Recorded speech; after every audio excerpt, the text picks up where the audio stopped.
सुख सुयस के बसई अमरपति। आप कहते हैं भगवान के लिए बात आ जाए, यदि धर्मसार के लिए बात आ जाए, देखिए भगवान के लिए बात आ जाए, लेकिन ये भी तो ध्यान दो कि भगवान करते क्या है, भगवान क्या करते हैं। भगवान भी जब धरती पर आते हैं तो आचार्य क्या कहते हैं, तो कहा प्रातः काल उठ गए रघुनाथा, अब मात पिता गुरु नावई। फिर आचार्य कहते हैं अनुज सखा संग भोजन करही, और मात पिता आज्ञा अनुसरही। तो नियम यह है कि माता पिता गुरु जी की बात मानी जाए, और आपने भी मानी, लेकिन प्रहलाद ने नहीं मानी। तो ये नियम नहीं है, ये सिद्धांत नहीं है, ये अपवाद है। देखो मैं ये कहना चाहता हूं कि ये जो नियम हमारे ऊपर लगा रहे हो,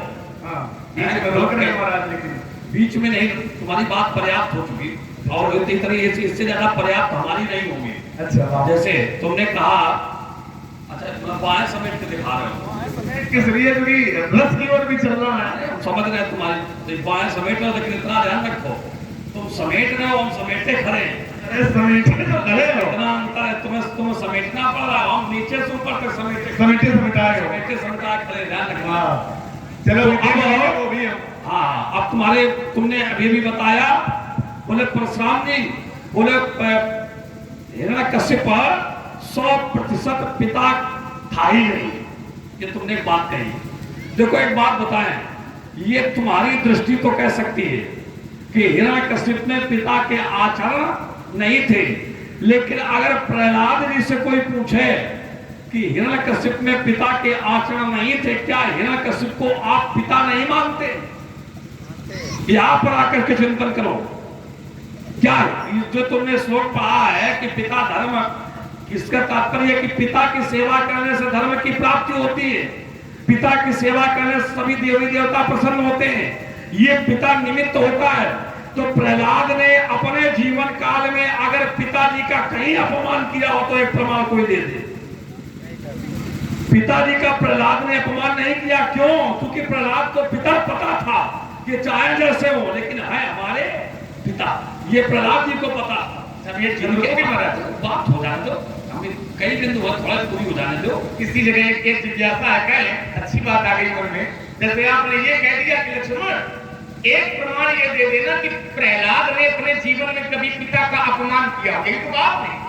और अभी अभी आपने एक क्षण पहले ये कहा था कि प्रहलाद ने अपने पिता की बात नहीं मानी। तो पिता की बात न मानना, ध्यान देना, पिता की बात न मानना, तो पिताजी की बात न मानना ही पिता का अपमान करना। ये तुम्हारी सोच है, ये तुम्हारी सोच का अंतर है आयुष्मान भाव, ये तुम्हारी सोच का अंतर है।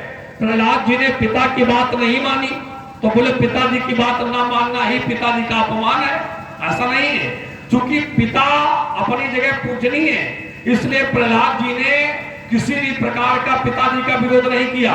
यहाँ तक पानी में डलवाया, समुद्र में फेंकवाया गया, विष दिया गया, अग्नि में जलाया गया।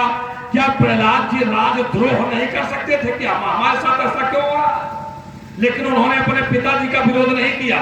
और रही बात ना मानना, तो इसका सीधा उत्तर ये हमसे ये ले लो, जैसे पिता की बात ना माने और बाबा के पक्ष में खड़ा हो जाए, कोई घर में लड़का हो और पिताजी की बात ना माने और बाबा के पक्ष में खड़ा हो जाए, तो बाबा के पक्ष में खड़ा होना क्या पिता का सम्मान नहीं है?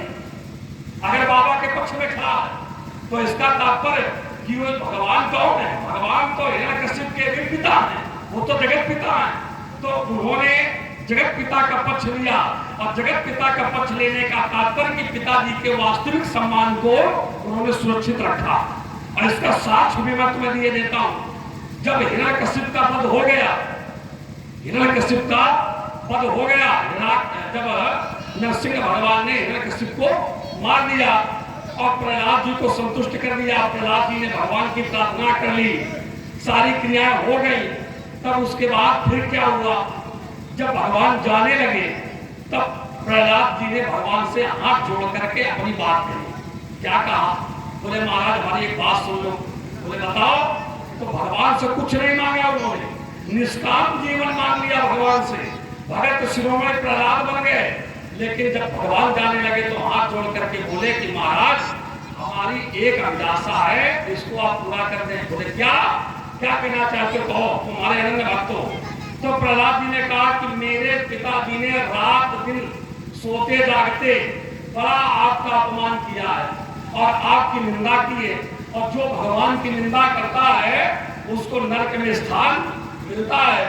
मेरे पिताजी को भी नरक में स्थान प्राप्त होगा, लेकिन निवेदन ये है कि मेरे पिताजी की अधोगति ना हो, मेरे पिताजी का कल्याण हो जाए। क्योंकि ये मेरे पिता है, कैसे भी रहे हो हमारे पिता हैं, और मैं इनका पतन नहीं देख सकता हूँ। तब भगवान ने प्रहलाद जी से कहा कि प्रहलाद, इसके लिए तुम्हें चिंता करने की कोई आवश्यकता नहीं है। तुम्हारे जैसा भगवान का भक्त जिस कुल में पैदा होता है, उसकी एक पीढ़ी की कौन गणना करे, उसकी तो 21 पीढ़ियों का उद्धार हो जाता है, 21 पीढ़ियों का उद्धार हो जाता है। तुम्हारे जैसा भगवान का भक्त पैदा हो जाए। हेलो, श्री श्रृंखला में श्री श्याम जी के बारी जो रहेगा से पधारे हैं, श्री 10 रुपए से ही परशुराम जी के चरणों को तुम्हारा और लेके बस।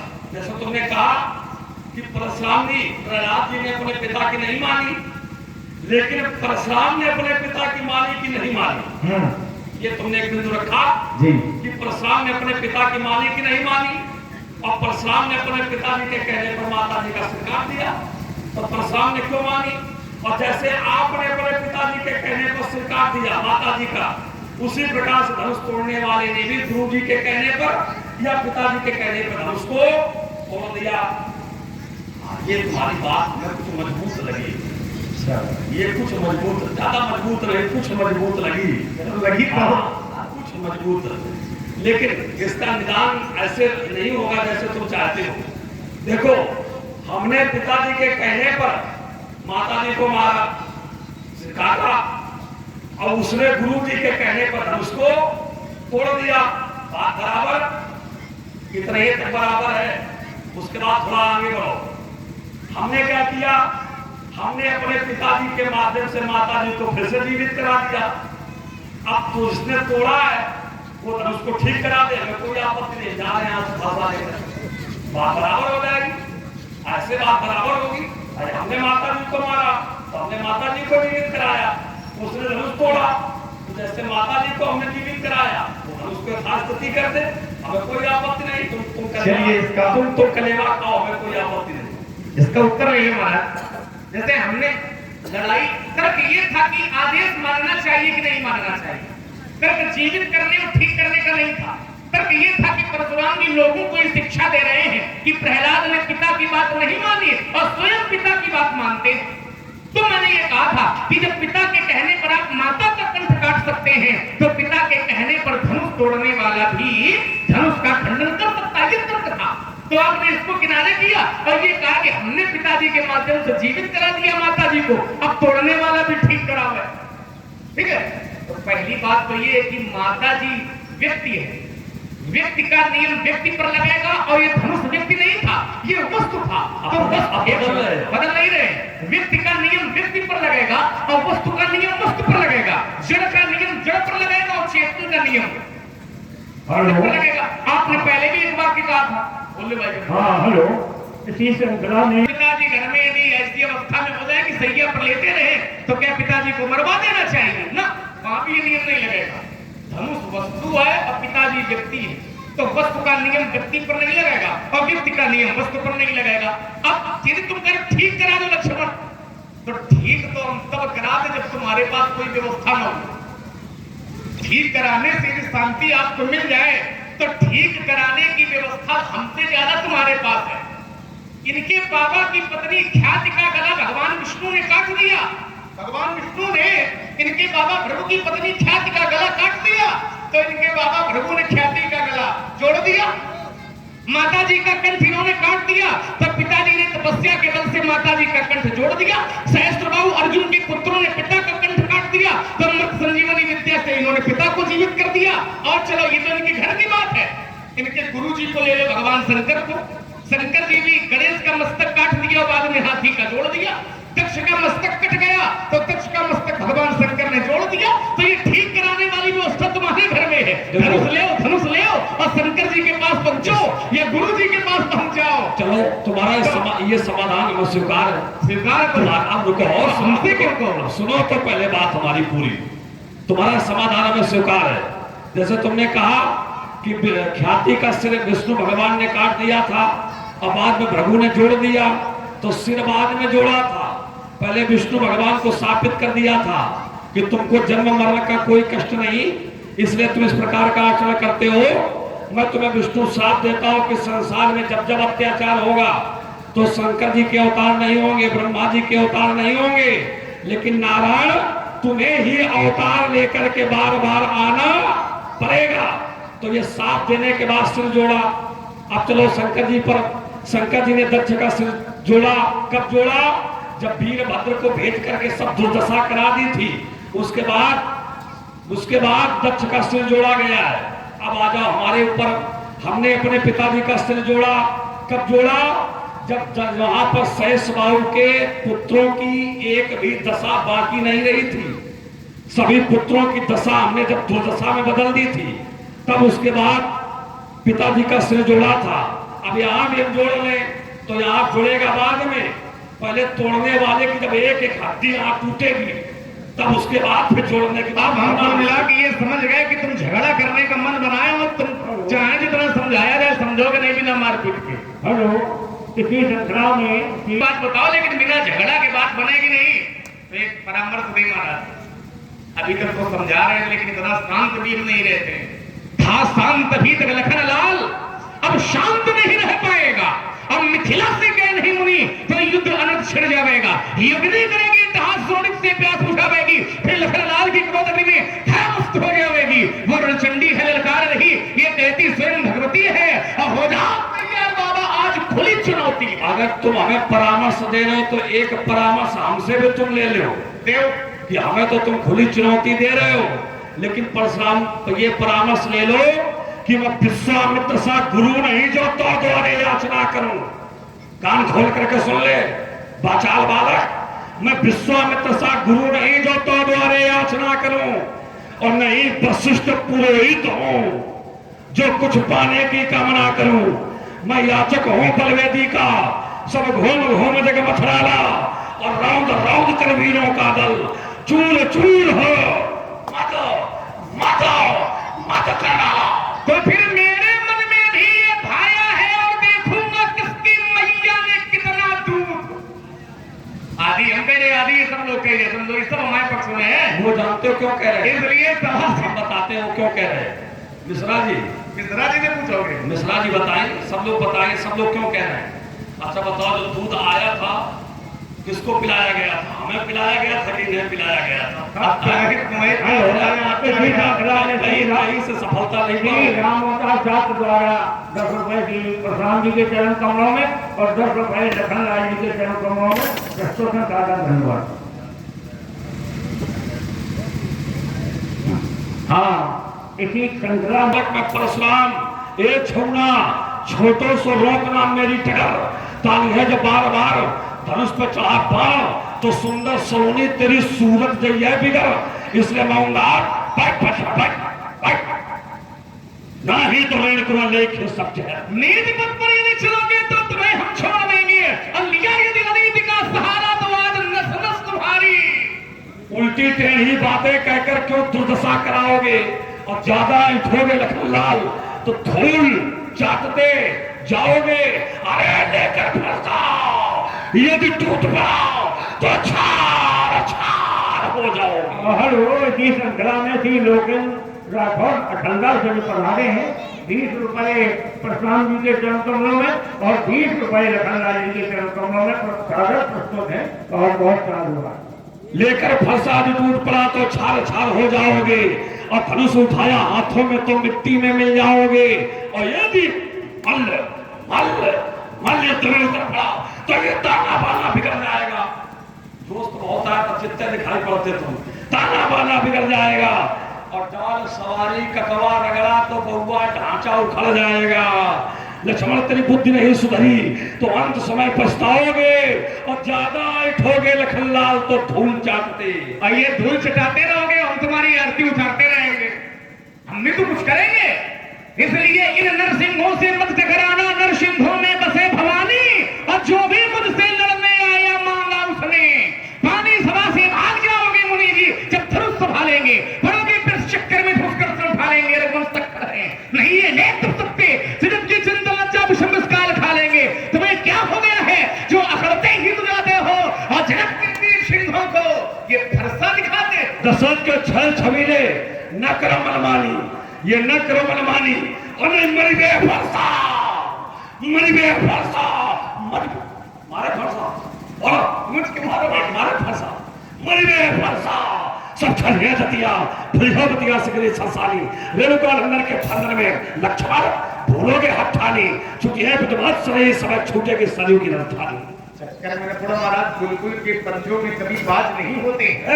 बुलबुल भी एक पक्षी है, बाज भी एक पक्षी है, तो बुलबुल के पंजों में कभी बाज नहीं होते हैं और जिनके हृदय कमजोर हैं उनसे कुछ काज नहीं होते हैं और जिन्हें सर झुकाकर चलने की पड़ गई है आदत उनके सिरों पर मित्रों कभी ताज नहीं होते हैं। इसलिए चमाचम चमकती है प्रत्यंचा जब इन करों में तो बड़े बड़े वीरों का कलेजा हिल जाता है। रथ का प्यासा और जहर का बुझा हुआ बाण सम्रांगण में शत्रुओं के सुरनत की सरिता बहाता है, मेरी ही हुंकार से फटते हैं पहाड़, चतुर्दिशाओं में अंधकार छा जाता है और युद्ध की बातें तुम्हें कहां तक बतावें, हम तो लाखों पर लाखों के खरंजे लगाते हैं। ये तुम्हारी बहुत बड़ी भ्रांति है कि जो सर झुकाता है उसके सिर पर ताज नहीं होता है, जबकि नियम ये है कि जो जितना विनम्र होता है उतना ही आगे उन्नति पर बढ़ता है। सिर झुकाने वाले को ही समस्त प्रकार की सिद्धियों की प्राप्ति होती है।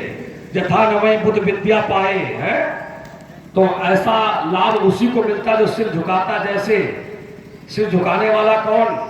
विश्वामित्र मिले पुण्याई पद सरोज मेले दो भाई, दोनों भाइयों को चरणों में डाल दिया तो जिंदा खड़े रहे, अब तक आधे इधर दिखाई पड़ते आधे इधर। ये सब हमें ना सुनाओ कि सिर झुकाने वाले को कभी ताज नहीं मिलता है, दूसरे की बातें व्यर्थ की सुना रहा है। मैं राजकुमार लक्ष्मण लेकर के फंसा जाता हूं समर मध्य तो छाती छाती छतन के ढेर में लगाता हूं, काट काट झुंडन के रंग मंड आदि को सोनित के सैतान में बीच में बहाता हूं, डांट डांट इमानिन को अभिमानिन के मान तोड़ी बड़े बड़े वीरन के छक्के छुड़ाता हूं और पाटी पाटी शत्रु की लोथन सो समाभव में दाए दाए सोनित के कुंड में नहाओ। इसी संग्राम में श्री राम को सर पर तो इन्होंने बात पकड़ी और ये कहा कि जो विनम्र होता है उसी को सब मिलता है। देखिए ये हमको भी पता है, माता पिता गुरु जी के चरणों में हम सिर झुकाएं, अभिवादन शीलिस नित्य प्रथोप से बिना अचत्वारि तस्य वर्धन्ते आयुर विद्या यशो बलम। तो माता पिता गुरु जी के चरणों में सिर झुकाया जाए, लेकिन क्या भैया शत्रु के सामने भी सिर झुकाओगे? और हमारी तुम्हारी लड़ाई हो रही है, जब सर झुकाना था तो विश्वामित्र मिले पुण्याई पद सरोज मेले दो, लेकिन अब ये नहीं है। अब क्या है? तो कहा सुन मुनि बचन लखन मुस्काने बोले पर सुधरे। तो जब धरातल अपमान का है तो फिर अब सर नहीं झुकाएंगे। जब लड़ाई झगड़ा की बात चल रही, फरसा उठाने की बात चल रही है, धनुष उठाने की बात चल रही है, तो वहां फिर सर झुकाने की आवश्यकता नहीं है, पार पार वाली आवश्यकता। ठीक है, इसलिए मैंने कहा था मेरे मन ने भी हठानी है और आज पता चल जाएगा किस दूध में कितना। देखो फिर वही बात दोहरा रहा है। अभी कुछ समय पहले जो बात कही थी उसी की पुनरावृत्ति फिर से कर रहा है। देखो तुमने कहा कि हमारा आपका झगड़ा हो रहा है, बेटा झगड़ा हो नहीं रहा है, झगड़ा हो रहा होता तो अब तक सब साफ हो चुका होता। झगड़ा कहाँ हो रहा है? ये तो समझा रहे हैं तुम्हें, झगड़ा कहाँ हो रहा है। और एक बात बताएं, हम तुम्हें मारेंगे भी नहीं, हम तुम्हें मारेंगे भी नहीं। मार ही नहीं पाओगे तो मारोगे। अब ये तुम्हारी उद्दंडता बोल रही है कि मार नहीं पाओगे, ये तुम्हारी उद्दंडता बोल रही है। हम तुम्हें मारेंगे नहीं, मार पाना भी से अलग है, मारेंगे क्यों नहीं? उसका कारण ये कि कुछ व्यक्ति ऐसे होते हैं कि अगर वो अपराध भी कर दे तब भी उन पर हाथ नहीं उठाया जाता।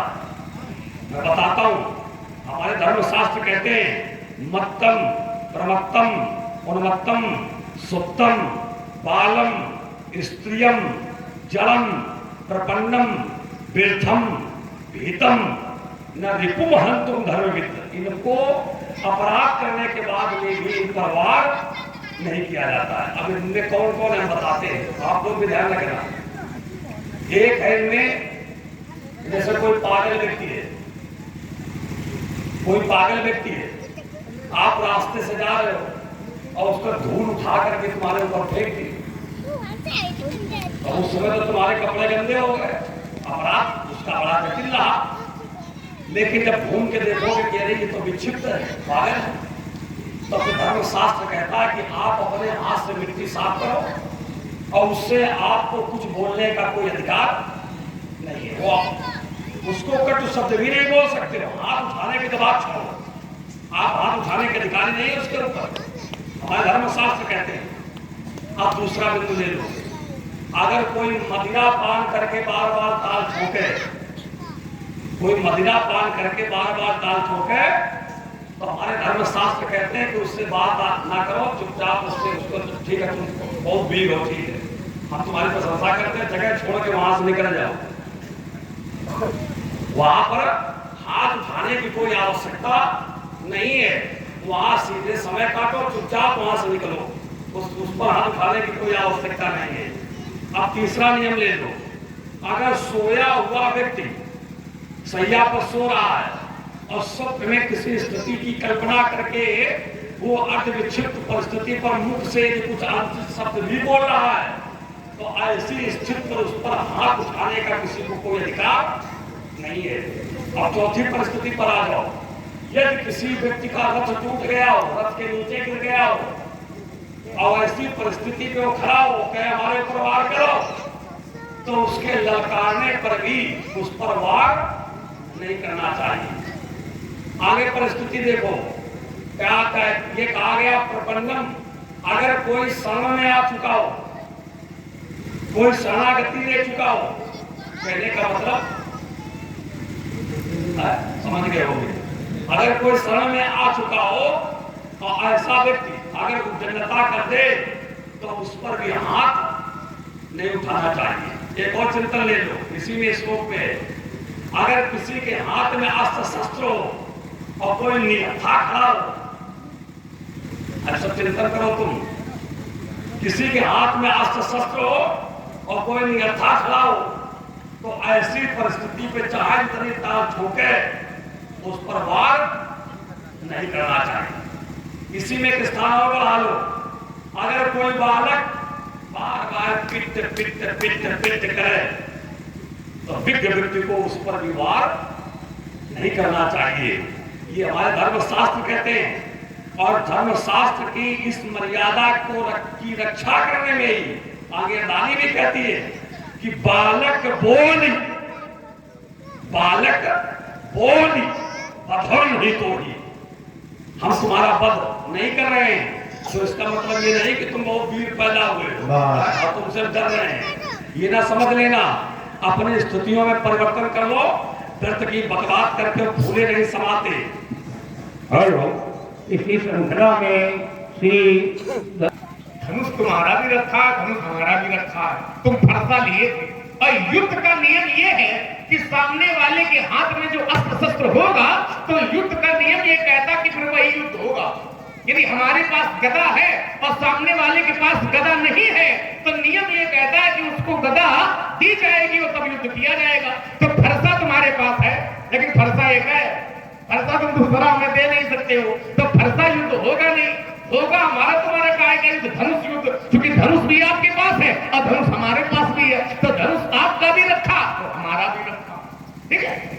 तो इसलिए धनुष युद्ध भी होगा नहीं, जब आवश्यकता पड़ेगी आप उठाओगे धनुष तो हम भी धनुष उठा लेंगे। एक बात। दूसरी बात, ये जो नियमावली बताई है कि बालक पर नहीं मारना चाहिए, जो मदिरा पान किए आदि आदि जो नियमावली आपने बताई है कि जो बालक हो पिट पिट करे, तो फिर बालक पर हाथ नहीं उठाना चाहिए।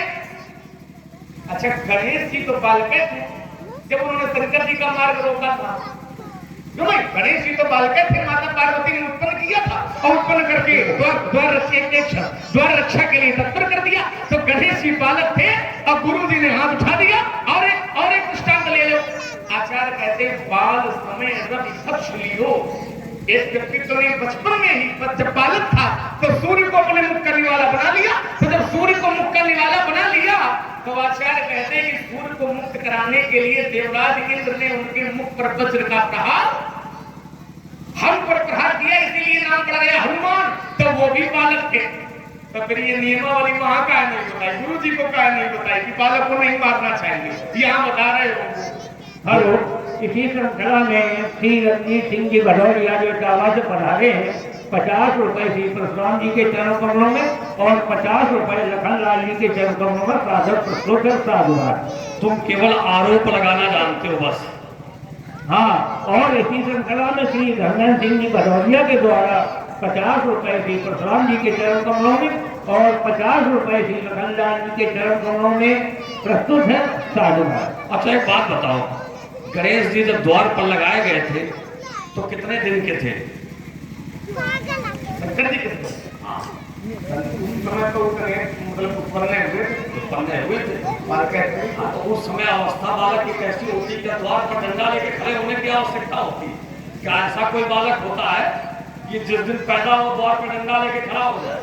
बालक की तो बात नहीं करो महाराज, देखो बात उसी जगह पर आकर के करो। तुमने बालक की बात की कि उसी दिन गणेश जी पैदा हुए और तुम कहते हो कि शंकर जी ने उसी दिन बालक किया। तो अगर तुम बाल श्रृंखला में ले रहे हो तो उस दिन तो जिस दिन बालक पैदा होता है, ये श्लोक जो हमने पढ़ा है, उस दिन तो बालक खड़ा भी नहीं हो पाता, बोल भी नहीं पाता है। यहाँ तक कि हो सकता नेत्र भी ना खुल पाए। स्थितियां तो ऐसी होती है।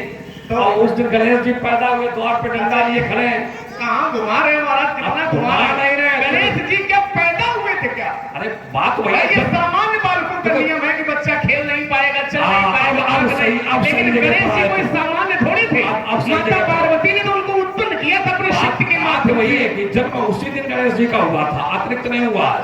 जिस दिन माता पार्वती ने उनको जीवन दिया था उसी दिन उनका जन्म हुआ था। तो उस समय की परिस्थिति में बालक की जो स्थिति होनी चाहिए वो स्थिति वहां नहीं है जहां के श्लोक में पढ़ रहा हूं। ये स्थिति अलग है।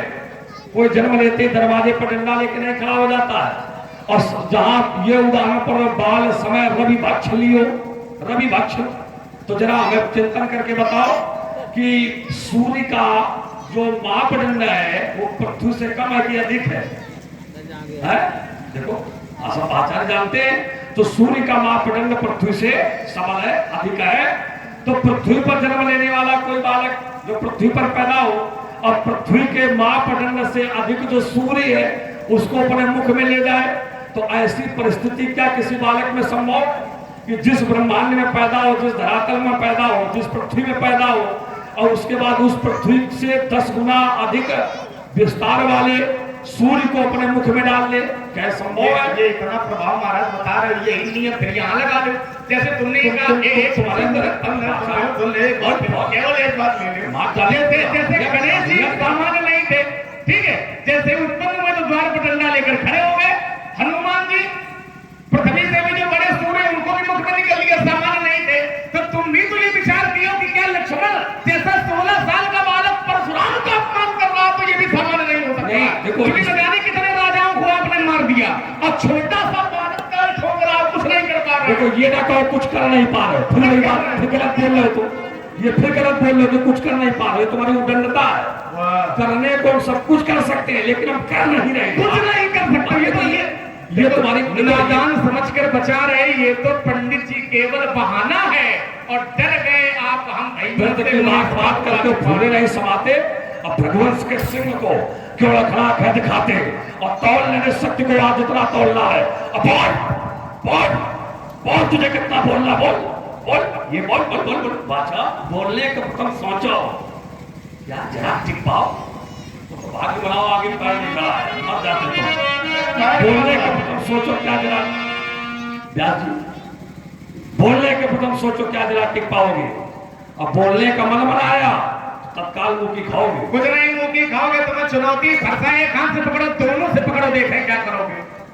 दोनों कर से करो कुठार, फिर शक्ति लगा कर वार करो और देर हाथ चुनौती भूनंदन तुम चलो मेरा संहार करो। यदि मैया के हो दूध पिए तो बना देर लगाना तुम और शीश का हम भैयों का गुरु को जाकर पहनाना तुम। यदि क्रोध बड़े प्रलयंकारी और खरा तुम्हारा पानी है, नहीं धिक्कार तुम्हें है बाबा जी ये पाई 10 जवाब चालू इसी श्रृंखला में श्री अनिल कुमार दुबे देता गुरु विश्वामित्र होते न साथ तो तुझको यही दिखा देता और कंठ काट कर फंसे से पृथ्वी पर तेरा गिरा देता। तेरे पितु राजा दशरथ ऋषियों के विकट पुजारी है और सूर्य सेवक है और विप्रों के और मेरे आज्ञाकारी है। यदि मैंने तुझको मार दिया, ये सब समस्याएं तुम्हें छाटने में कितनी देर लगे। यदि मैंने तुझको मार दिया तो क्या कहे अवध के नर नारी अब बूढ़ा दशरथ मर जाएगा। मर सुमित्रा महातारी हमारी मातारी का देखो, अपनी मातारी का देखो, दिक्कत तारे बैठे हो। हमारी मातारी की तो पूजा होती है ना। बंदर कौशल्या की प्राची है ना, पुत्रवती जुवती जग सोई, रघुपति भगत जास सुख होई, आदि आदि। देखिए महाराज, आइए कुछ रस की ओर भी चलते हैं, है ना, कुछ रस भी हो जाए। जीवन की सच्चाई ये है कि शरीर मिला है, लेकिन शरीर का महत्व तब तक होता है जब तक शरीर में ईश्वर का अंश वो आत्मा विद्यमान है। आत्मा चली गई तो शरीर का महत्व समाप्त हो गया। आचार्य कहते हैं, जीव बिनु देह नदी बिनु वारी, तब तैसे ही नाथ पुरुष बिनु। बिना आत्मा के शरीर का कोई महत्व नहीं है। आत्मा चलेगी तो शरीर की मृत्यु हो जाती है। चिता पृथ्वी पर बनाई गई तो पृथ्वी अपना भाग ले लेती है। आकाश के नीचे चिता बनाई गई तो आकाश अपना भाग ले लेता है। और चिता में लगा दी गई आग तो आग अपना भाग ले लेती है। और आग कभी भी बिना हवा के लग नहीं सकती है, तो हवा अपना भाग ले लेती है। बची राख, राख को लोग गंगा यमुना में बहा देते हैं, तो जल तत्व तो अपना भाग ले लेता है। बचा क्या? कुछ नहीं। ना कुछ लेके आया है और ना कुछ लेके, यदि कुछ जाने वाला है तो भगवान का लिया गया नाम और हमारे द्वारा किया गया काम मन कर्म ही जाएगा, इसके अतिरिक्त कुछ जाने वाला नहीं है। कल कहता है, जीव आता कैसे संसार में और जाता कैसे है, तो ये हम मुट्ठी बांधे आया जग में और खोले खोले जाएगा तो उड़ जाएगा। श्वास का पंछी तरफ पिंजरा खाली रह जाएगा। या दाने बीन चबाने वाले उसी घाट पर जाते हैं और स्वर्ण भस्म के खाने वाले उसी घाट। चाहे जितना बड़ा धनवान हो और चाहे जितना निर्धन हो, लेकिन अंत में वहां जाना पड़ता। कहां? तो कहा प्यास लगती है तब पनघट की याद आती है, लाज लगती है तब घूंघट की याद आती है, किंतु जिंदगानी जब घटती है तो फिर मरघट की याद। वहां सबको जाना पड़ेगा। हमने जो कमाया है मकान दुकान ये सब यही रह जाएगा। ये कोठी बंगले खड़े के खड़े रह गए और हर नगीने जड़े के जड़े रह गए। अंत में लखपति को न ढेला मिला और हंस जब जब उड़ा तब अकेला उड़ा। ना ही राजा रहा और ना ही रानी रही, पर ये कहने को केवल कहानी रही। ना ही राजा रहा और ना ही रानी रही, ना बुढ़ापा रहा ना जवानी रही, पर ये कहने को केवल कहानी रही। तो क्यों ना हम अपनी कहानी को भगवान के चरित्र से जोड़ दें, ताकि हमारी कहानी भी सदा के लिए अमर। राजकुमार लक्ष्मण कर रहे हो। अरे दिन भर व्यक्ति परिश्रम करता है और परिश्रम करने के बाद कहा जाता है, हर व्यक्ति सोचता अपने घर जाए, हर व्यक्ति अपने घर जाने का प्रयास करता है। बहुत से व्यक्ति ऐसे हैं जो इतना परवश होते हैं कि घर के समीप नहीं होते, घर से दूर होते, तो सोचते हैं कि चलो महीने में थोड़ा समय मिल जाए तो घर घूम आवे, त्योहारों में समय मिल जाए तो घर घूम आवे। तो हर एक व्यक्ति में एक उत्साह होता है कि हम अपने घर जाए। तो जब एक सामान्य प्राणी में संसार के समस्त इन जीवों में अभिलाषा होती है कि हम अपने घर जाएं, पक्षी की उम्र का समय जब प्रचलता है तो अभी जब देखा कि सूर्यास्त हो रहा है तो अभी सोचता है हम अपने घर जाए। तो हर एक व्यक्ति अपने घर में जाने के लिए उत्साह लेकर के आता है। और वास्तव में जीव का घर कहाँ है? क्या जीव अपने घर नहीं जाएगा? तो जीव का भी एक घर है, तो वो भी अपने घर जाने में उत्साह रखता है, परंतु आसक्ति के कारण वो उत्साह हतोत्साह में बदल जाता है। यदि वास्तविक ये है कि जब जीव का प्रयाण होता है तो उसको भी बड़ा उत्साह की प्राप्ति होती है कि आज हमें भी अपना घर देखने को मिलेगा, आज हमारे भी परम पिता हमें मिलेंगे। संसार में क्यों आता है? क्योंकि ये कर्म भूमि है, इसलिए संसार में आता है। इसलिए मरने जीने की चिंता न करो। मरता कौन है? ब्रह्मवाणी गीता का श्लोक याद आया, न जायते म्रियते वा कदाचित् न्यायं भूत्वा भविता वा न भूयात् अजो नित्यं शाश्वतोऽहं पुराणो न हन्यते हन्यमाने शरीरे। मरता कौन है शरीर? जैसे तुमने बताया वो पृथ्वी में चला गया, वो वायु में चला गया, वो जल में चला गया, तो जो जहां का है वही तो जाएगा।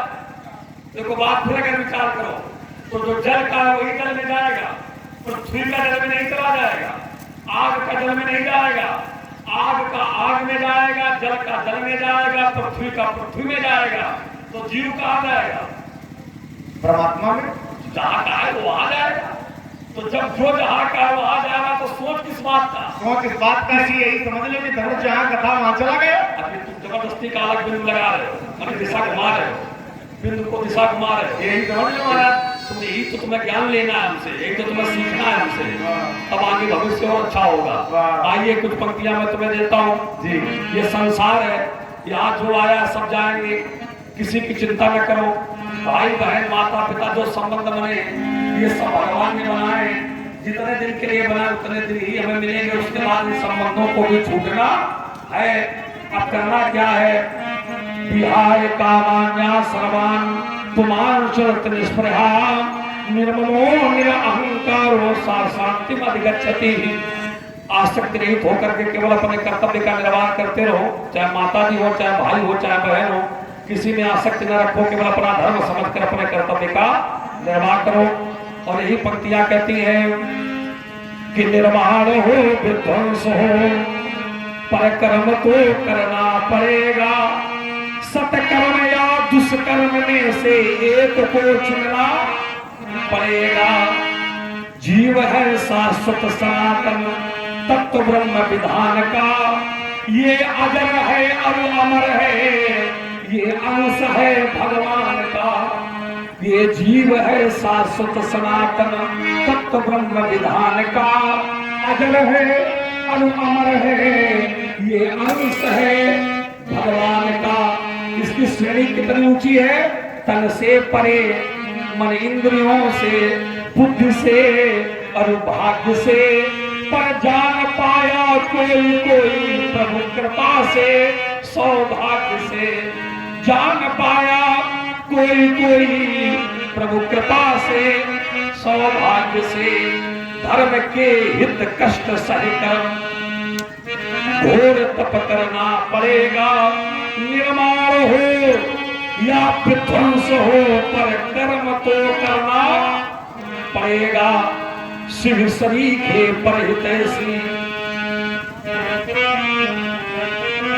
ये शिव सरीखे परहितैषी और भी जो हो चुके और धर्म व परमार्थ हित बलिदान अपना कर चुके, परम पद पा करके लक्ष्मण भव बंधनों से मुक्त होकर कर्म फल ही मिला उनको भाग्य या प्रारब्ध बनकर, कर्म फल ही मिला उनको भाग्य व प्रारब्ध बनकर, अपने किए शुभ अशुभ का सुख दुख भी सहना पड़ेगा। निर्माण हो या विध्वंस हो पर कर्म तो करना पड़ेगा, लेकिन प्रयास ये करें। राम कुमार बाबा मठंडा वालों मेरी काम माँ की गोदी से, माता की गोद में जन्म हुआ, माँ की गोदी से मरघट तक बस इतनी सी थी दूरी, और जिसको तय करने में हमने उम्र लगा दी। और उम्र की सच्चाई मात्र इतनी है कि उमा कहूं मैं अनुभव अपना, और सत हरि भजन जगत सब। लेकिन माया में फंसे होने के कारण जीव नहीं जान पाता है कि हमारा लक्ष्य क्या है, हमारा उद्देश्य क्या है। तब आचार्य को कहना पड़ा, क्या कहना पड़ा कि कहां से आए, कैसे आए, और किसी को ये मालूम नहीं, तो कौन बूंदे मोती बन जाए, उनमें भूख मालूम नहीं। प्रातः काल होते ही पंछी ये जो पक्षी शब्द है और कोई नहीं, हम सभी लोग सवेरा होता है तो परिवार के पालन पोषण के लिए घर से निकलते हैं। कुछ लोग सुबह निकलते हैं पालन पोषण के लिए, कुछ लोग शाम को निकलते हैं, लेकिन निकलते सभी परिवार के पालन पोषण के लिए। लेकिन जब घर से निकलते हैं तो ये पता नहीं होता है कि हम शाम को सकुशल वापस आ जाएंगे, क्योंकि एक क्षण का भी भरोसा नहीं है। वही कभी कहता है कि प्रातःकाल होते ही पंछी दाना चुगने चल देते हैं और छोड़ घोंसले में बच्चों को जीवन की नैया खेते हैं। लेकिन प्राण पखेरु कब उड़ जाए ये उन बच्चों को मालूम नहीं, तो कौन बूंदे मोती बन जाए उनमें को मालूम नहीं। दो अनजाने राही देखो, राही कहते मार्ग में चलने वाले को एक का नाम वर दूसरे का नाम कन्या, दोनों का पाणी ग्रहण संस्कार माने विवाह होता है। तो ये वचन कहते हैं कि हम दोनों एक दूसरे का साथ कभी नहीं छोड़ेंगे, लेकिन पता नहीं पहले पति समाप्त हो जाए कि पत्नी समाप्त हो जाए, ये कोई नहीं जानता। तब आचार्य कहते हैं कि दो अनजाने राही देखो दाम्पत्य सूत्र में बंधते हैं और साथ न छोड़ेंगे जीवन में, ऐसी कसमें वो खाते हैं। लेकिन कौन सदा ही कब छूट जाए, या कौन सदा ही कब बिछुड़ेगा ये उस दंपति को मालूम नहीं। और कौन बूंदे मोती बन जाए उनमें को मालूम नहीं। ऋषि दधीच का दान विश्व में, ऋषि दधीच का दान विश्व में है जग में अपमान हो गया। और शिल्प कलाकारों के द्वारा पत्थर का सम्मान बढ़ गया। लेकिन कौन शिला शंकर बन जाए, या कौन शिला मूर्ति बन जाए ये उन शिखरों को मालूम नहीं। तो कौन बूंदे मोती बन जाए उनमें को मालूम नहीं। राजकुमार लक्ष्मण, तुमने जो ये अपना चरित्र जो तुमने अपने वक्तव्य में बताया है कि कौन बूंद मोती बन जाए मेघों को मालूम नहीं, इसका कारण ये भी है कि कर्म के 3 प्रकार होते हैं, प्रारब्ध, संचित और क्रिमाण। कभी कभी कर्म करने के बाद जीव को तत्काल उस कर्म का फल मिल जाता है। अच्छा करे और चाहे बुरा करे तत्काल फल मिलता है, तो ऐसे कर्म को कहते हैं क्रिमाण कर्म। और कभी कभी अच्छा या बुरा फल हमारे कर्म का तत्काल हमें प्राप्त नहीं होता है, तो फिर ऐसा कर्म हो जाता संचित कर्म। संचित हो गया, समय आने पर मिलेगा, ऐसा नहीं कि तुम उससे बच जाओगे। और कभी कभी ऐसा होता कि जीवन समाप्त हो जाता है लेकिन संचित कर्म का भी हमें भोग नहीं मिलता है, तो वही संचित कर्म बन जाता है प्रारब्ध कर्म। फिर आप जहां जन्म लेंगे, जहां जाएंगे, वहां पर आपको भोगना पड़ेगा। तो ये होता है कि कभी कभी प्रारब्ध का ज्ञान जब जीव को नहीं होता है तो उसको भी नहीं पता होता कि कहां से आए, संबंध हमारे कैसे बन गए हैं और इससे मुक्ति कब मिलेगी। देखो, संबंध कोई भी हो, स्त्री का हो, कोई भी संसार में संबंध या पुत्र का हो, बड़ा सुंदर एक जगह पर चरित्र भागवत रहस्य में बताया गया। ये सब पुत्र को ले लिया जाए तो पुत्र के 4 प्रकार होते हैं। 4 प्रकार के पुत्र घर में पैदा होते हैं। कौन कौन से? एक पुत्र वो होता है जिसको कहते हैं ऋणानुबंधी पुत्र। इसकी परिभाषा क्या है? घर में बहुत से पुत्र ऐसे पैदा होते हैं कि जब वो पैदा होते हैं तो बाल्यावस्था से बीमार रहते हैं और आपका बहुत धन उन बालकों के उपचार में होता है। कभी कभी ऐसा होता है कि बालक रोग से मुक्त हो जाता है उपचार से, और कभी कभी ऐसा होता है कि रोग से मुक्त नहीं हो पाता है, बालक साथ छोड़कर चला जाता है। तो ये जो ऐसा इस प्रकार का बालक घर में कोई पैदा हो जो बचपन से ही बीमार रहता हो, जिसको बड़ा धन लगे, तो ऐसे पुत्र को कहते हैं ऋणानुबंधी पुत्र। आपने ऐसे पुत्र का ऋण पहले लिया था, आपने दिया नहीं था, तो वो ऋण बराबर करने के लिए घर में पुत्र बन करके आया है।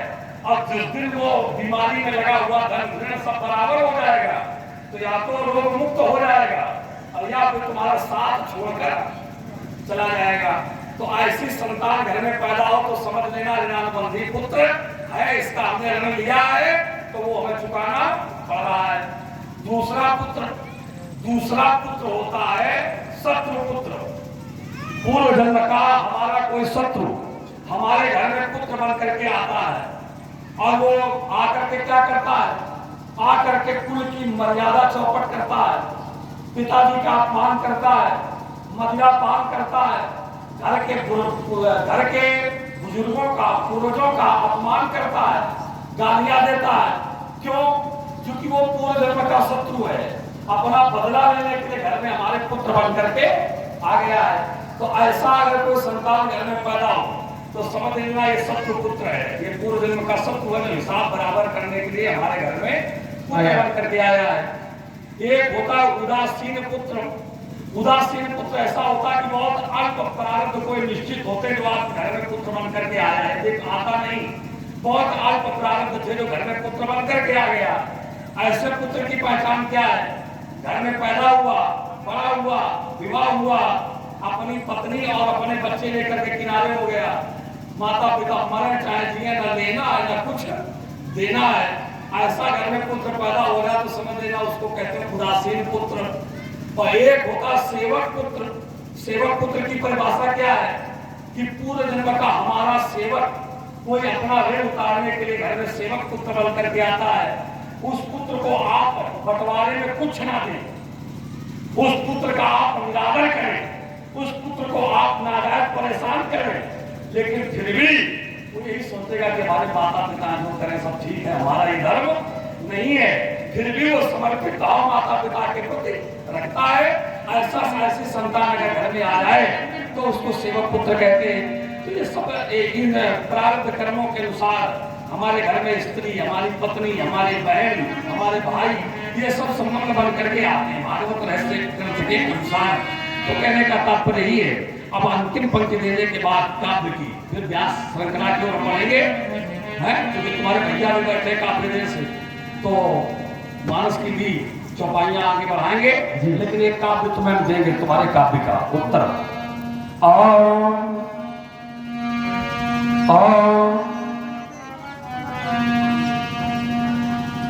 तुमने बोए है जब काटे,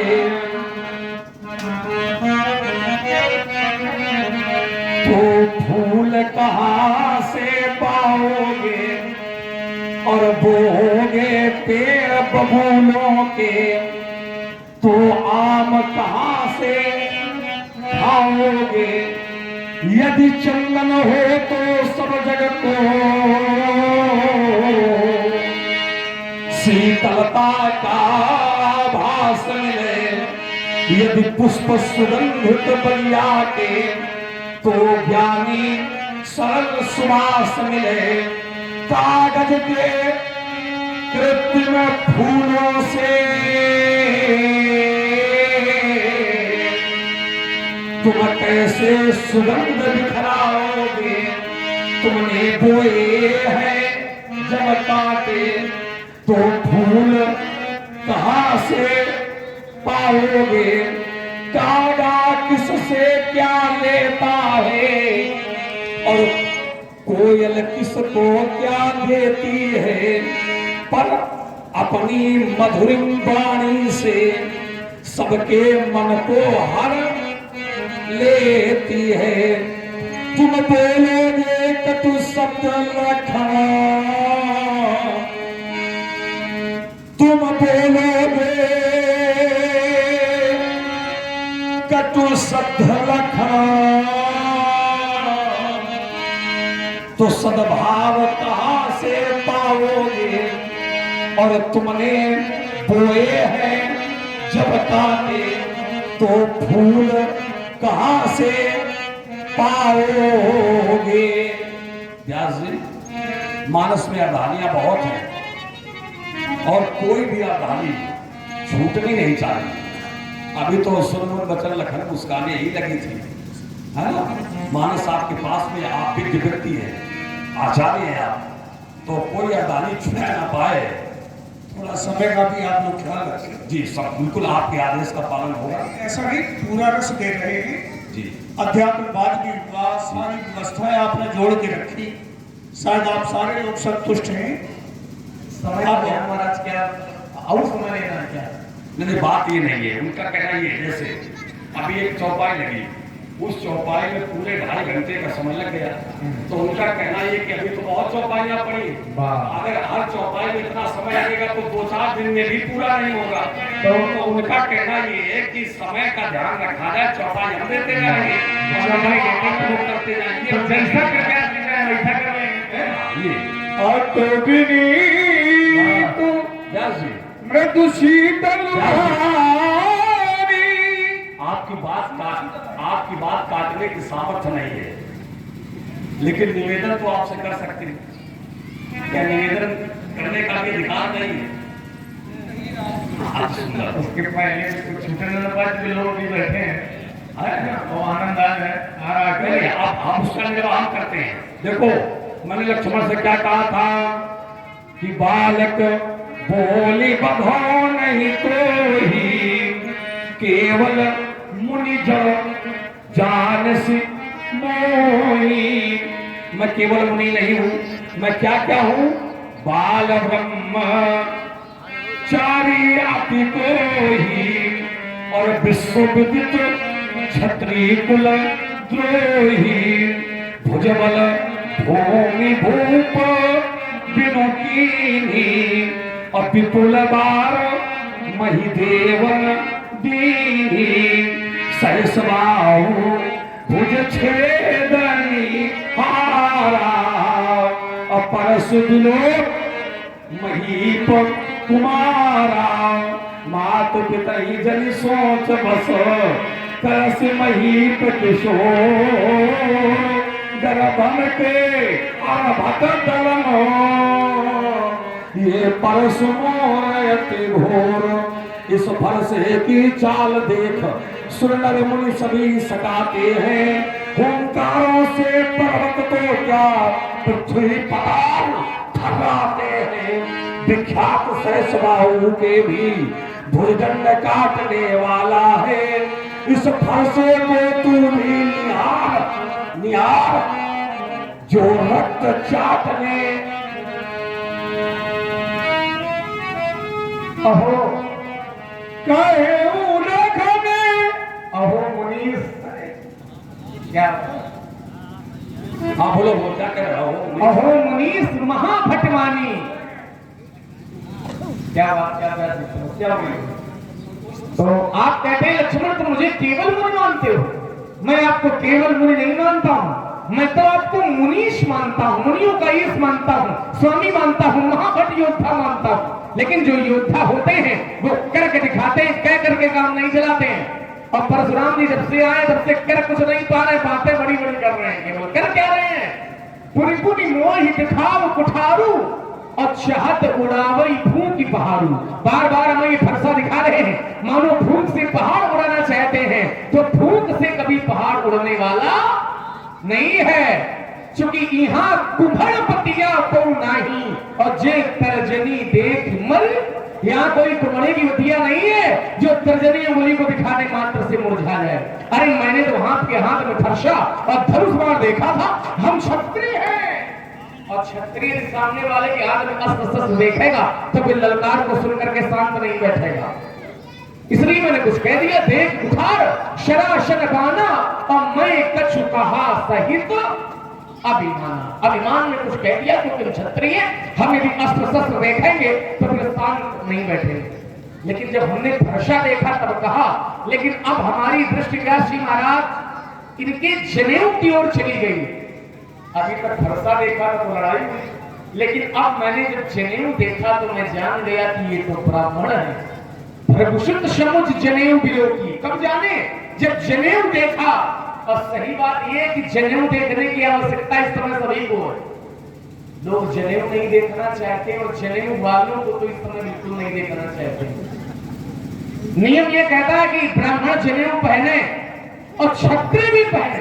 ये नहीं कि क्षत्रिय न पहने, क्षत्रिय भी जनेऊ पहने, वैश्य भी पहने। जो ब्राह्मण है वो कपास का जनेऊ पहने, क्षत्रिय सन का जनेऊ धारण करे, वैश्य ऊन का जनेऊ पहने, और जो ब्रह्मचारी है वो मूंज का पहने। तभी तो कहा जाता कांधे मूंज जनेऊ। नियम तो ये है कि ब्राह्मण बालक का जनेऊ 5 वर्ष की अवस्था में हो जाना चाहिए। 5 में न होए तो 8 में तो हो ही जाए।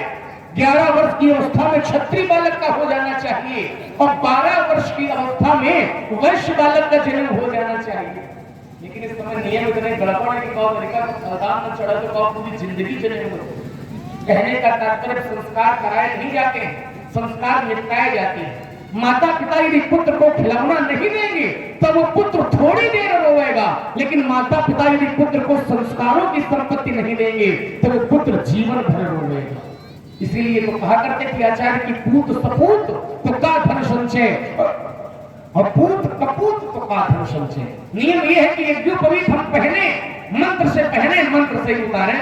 पहनने का मंत्र है ओम यज्ञोपवीतम परमं पवित्रम प्रजापते सहजम पुरस्तात् आयुष्यम अग्रम प्रतिमुंच शुभ्रम यज्ञोपवीतम बलमस्तु तेजा। ऐसे ही उतारने का भी क्रम है। ओम एतावद्दिन पर्यंतम ब्रह्मतुम धारितम मया जीर्णत्वात् परित्यागो वक्ष सूत्र यथा सुखम।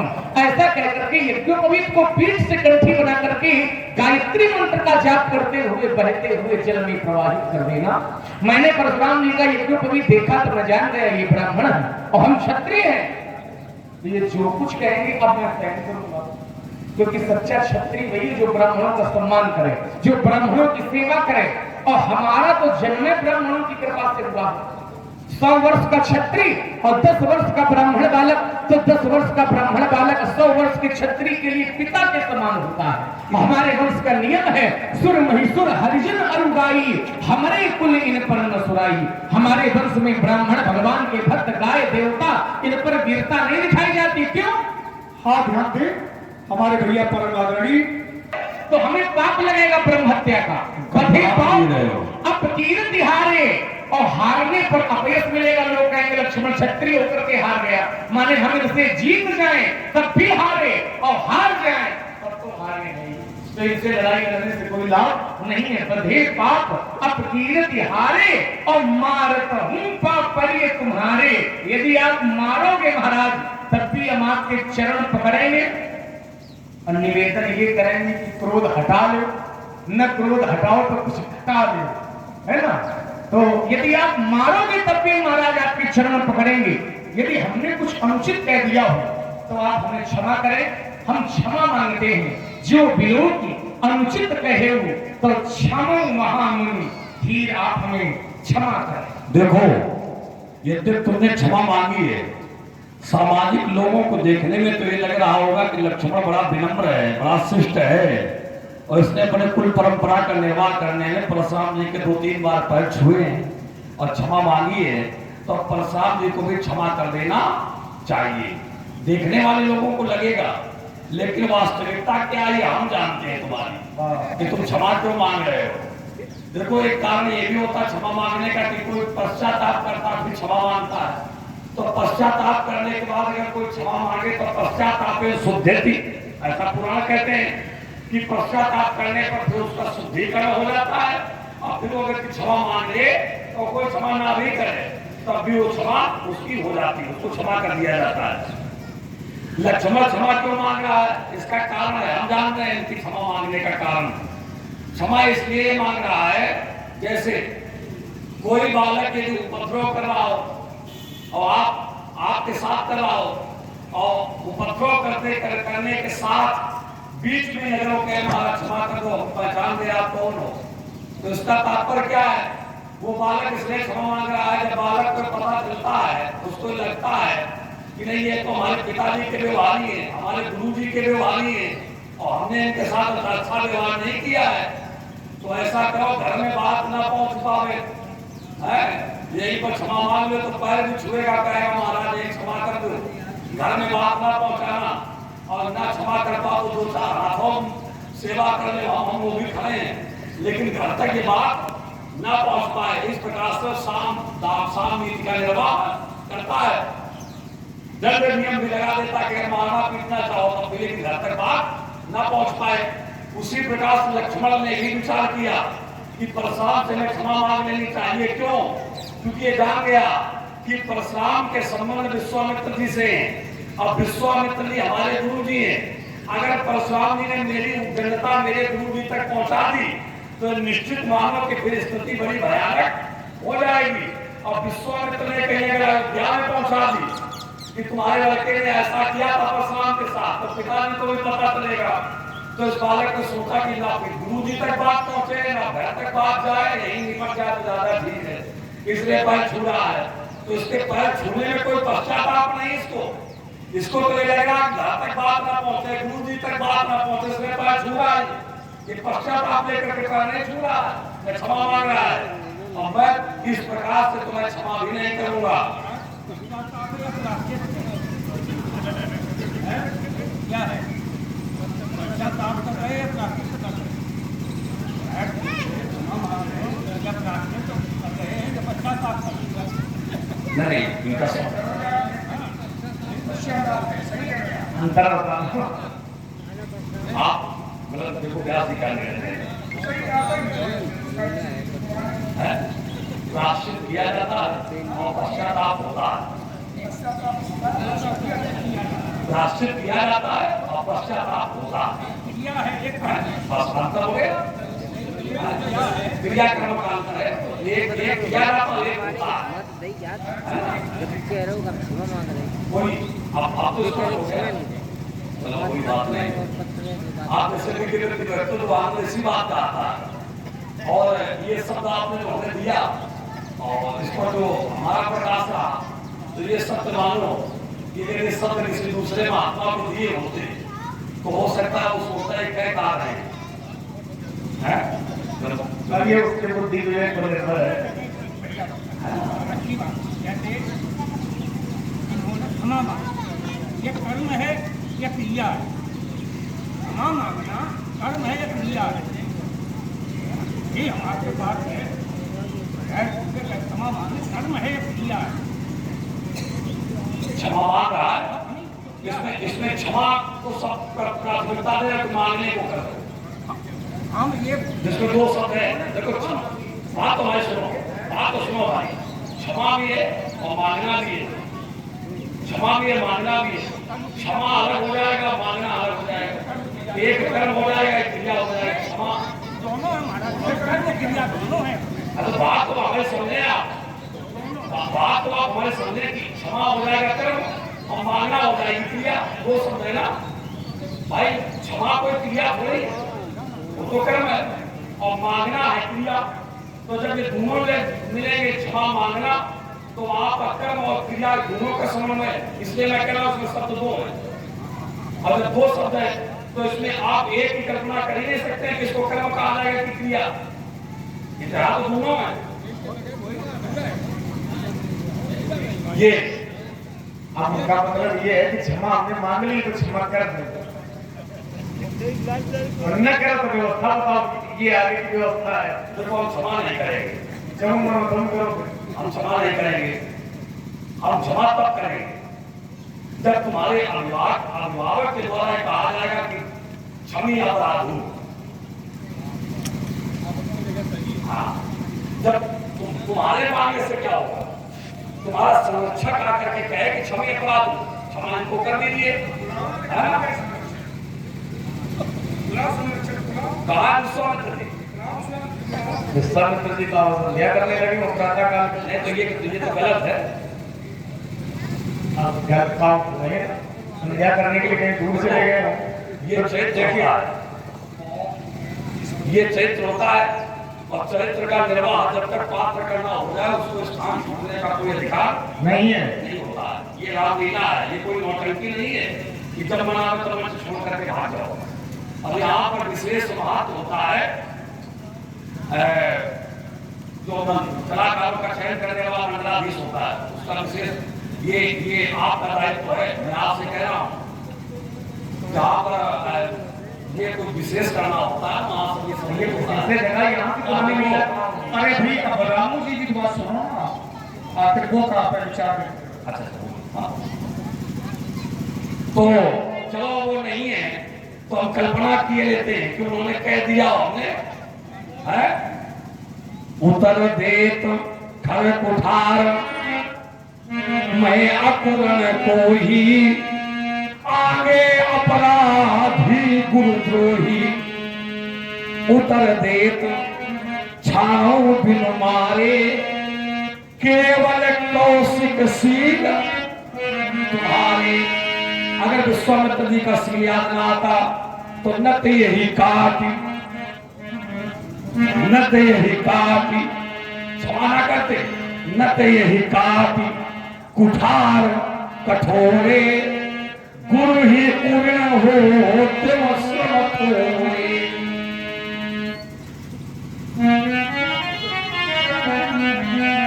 माता पिता उड़े भय नीचे, इन्होंने अपनी माता जी का कंठ काट दिया, लेकिन पिताजी से वरदान प्राप्त कर लिया कि माता जी पुनः जीवित हो जाए। संसार में माता पुत्र को जीवन देती, लेकिन परशुराम जी ने माता जी को नया जीवन दे दिया, इसलिए माता जी के ऋण से पूर्ण हो गए। सहस्त्रबाहु अर्जुन के पुत्रों ने पिता का कंठ काट दिया, तो लोक संजीवनी विद्या से इन्होंने पिता को भी जीवित कर दिया।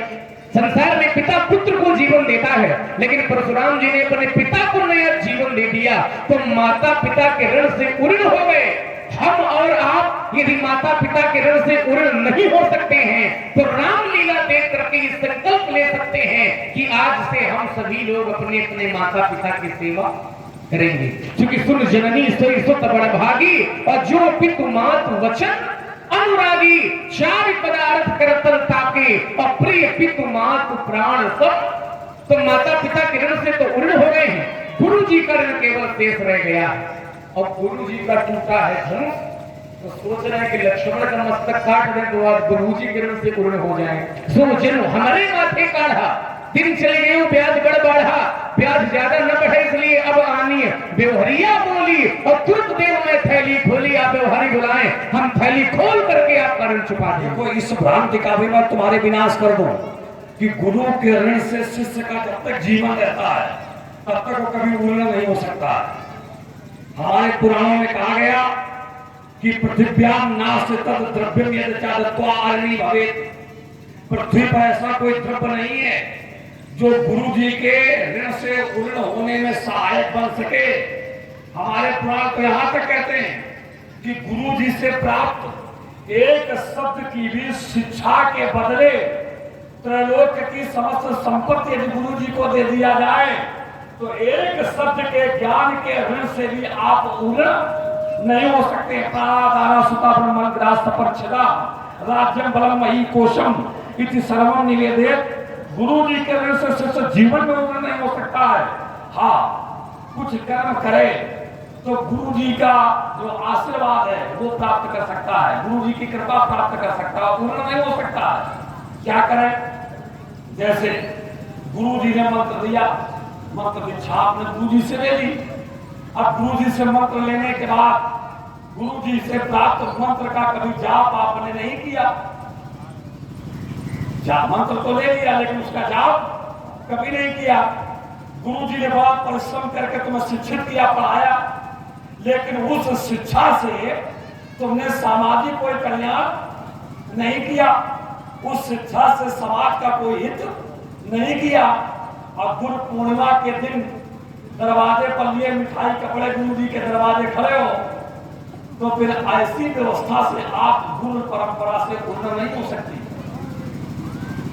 हमारे धर्मशास्त्र कहते हैं कि गुरु जी ने जो मंत्र दिया आप उसका श्रद्धा के साथ जाप करें, और गुरु जी ने जो शिक्षा दी उस शिक्षा से आप स्वहित करते हुए, अपना हित करते हुए समाज का भी हित करते रहे।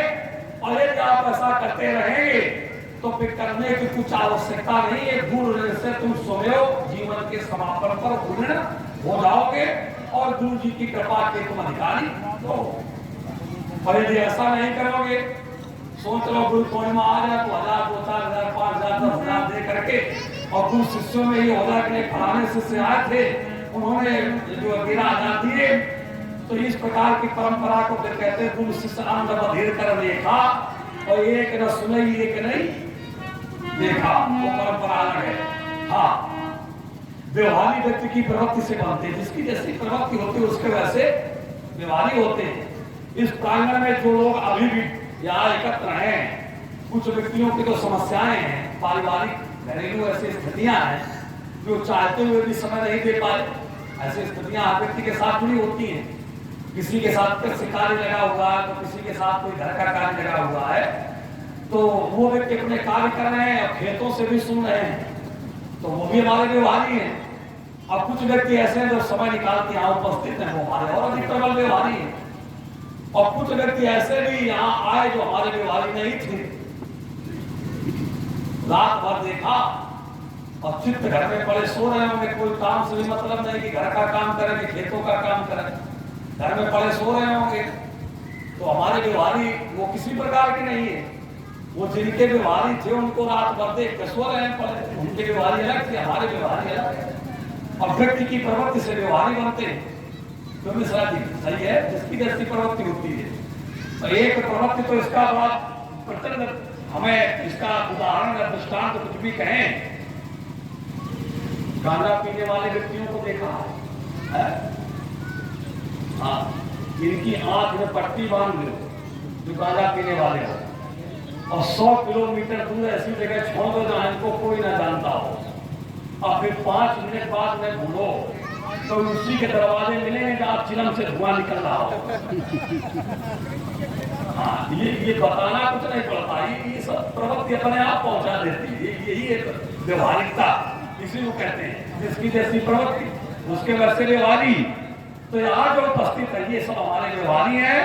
और इन व्यवहारियों में हमारे प्रमुख व्यवहारी समिति के सदस्य और हमारे मिश्रा जी, आइए और समिति के सभी जो भी कार्यकर्ता उपस्थित है सब अति सुंदर।